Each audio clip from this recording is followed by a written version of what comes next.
মাননীয় জেলা প্রশাসক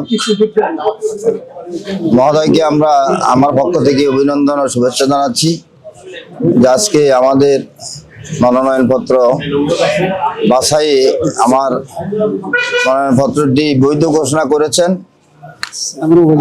আমি সাতখিল সোনাইমুড়ি আসনে দীর্ঘ সময় থেকে কাজ করে আসছি, জনগণের তৃণমূল পর্যন্ত আমি পৌঁছেছি।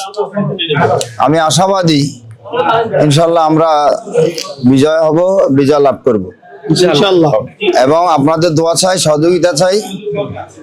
সাতখিল সোনাইমুড়িকে আমরা ইনশাল্লাহ আধুনিকায়নের মাধ্যমে জনগণের সর্বক্ষেত্রে উন্নয়ন অধিকার প্রতিষ্ঠার চেষ্টা করবো ইনশাআল্লাহ।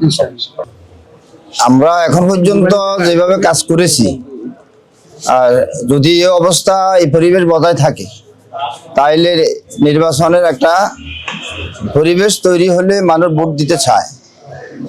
কিন্তু আশঙ্কা করছি আবার ছেড়ে দেওয়া যাচ্ছে না। নাশকতা হইতে পারে, সন্ত্রাস হইতে পারে, কেন্দ্র দখল হইতে পারে, অথবা ইঞ্জিনিয়ারিং হইতে পারে, ভোট ইঞ্জিনিয়ারিং হইতে পারে।